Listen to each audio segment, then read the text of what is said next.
All right, so now that we've gotten a sense of how these clefs work and kind of the logic behind what I talk about in terms of the endless succession of staff lines, let's go ahead and spend just a few minutes talking about how we actually draw the clefs.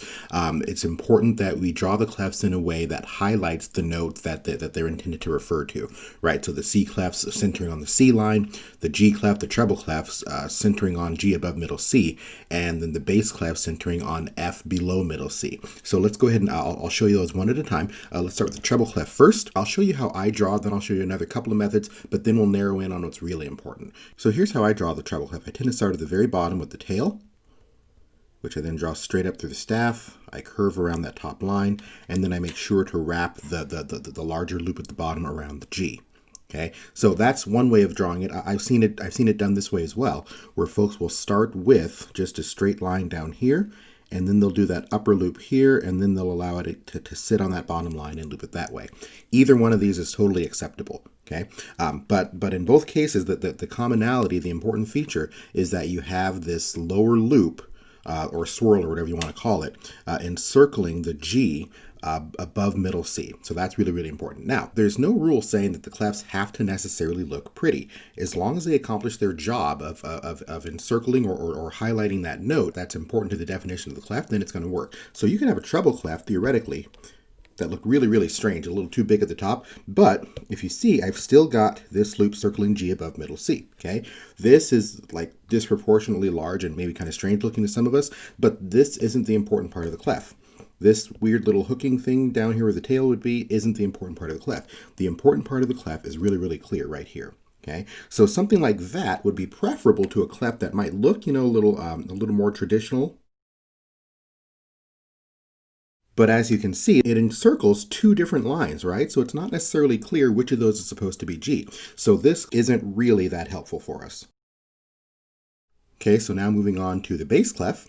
Here's how I draw my bass clef. I start with the little nub on the end here. I circle up, loop it around, and then I draw my two dots. Okay, and again, the critical feature of the bass clef is finding F below middle C, probably most prominently indicated by these two dots, but also a little nub around here. Okay, so again, in terms of a wacky looking clef that still does the job. Okay, again, just looks a little bit strange, I guess, compared to what we see in print, but it still has these two dots around the F. It's got a little nub right here, okay? And, even a little nub, if it's not all that defined, as long as we have these dots, again, these dots surrounding F below middle C, okay? So here's an example of something that might look, the shape might look okay, but it might not really communicate what we need to. You see here I have the two dots, but again, there's multiple lines being encompassed by those two dots, or even something like this. Here, the two dots are just kind of off in space somewhere, right? So again, when you're drawing the bass clef, you want to make sure that you're clearly delineating that F below middle C. Okay, and then as we move to the C clef, I'll show you how I draw mine. I'll use an alto clef, just because it kind of fits right within the staff. I draw two parallel lines from top to bottom, and then I have my little bumps here. So again, centering these on that line for middle C. Okay, now, you don't necessarily have to be quite as fancy in the middle here. You could just as easily do one like this.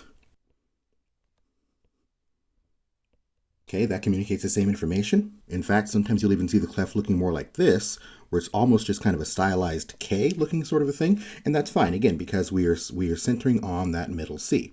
All right, so an example of something that wouldn't be quite as helpful, right? That's not really centering on the line at all, and it's just kind of, it doesn't really tell us much, okay? So if you're drawing a C clef that's showing kind of a repositioning of the stave, that's fine. You just center it on whichever line is supposed to indicate middle C. So I'll take that idea with my tenor clef here, like so. All right, one more thing I want to quickly talk about here. I briefly mentioned in the video where I was introducing the clefs that you can reposition your perspective to where the C clefs look a little bit different with respect to the 5-line staff. And one of those I want to quickly talk about is the baritone clef. The baritone clef using a 5-line staff would appear about like this. Okay, again, showing that middle C is right here. However, it's also possible to represent the baritone clef like so. Right now, you may look at that quickly and say, "Oh, yeah, that's a bass clef." Well, look at the positioning of the clef within the staff. Remember, the bass clef shows F below middle C.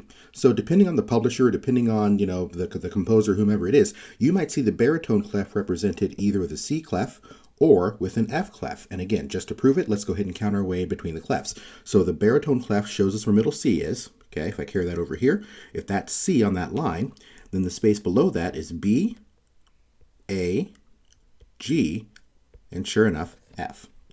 So just kind of a heads up, a baritone clef can look one of either of these two ways, and they're both saying the exact same thing.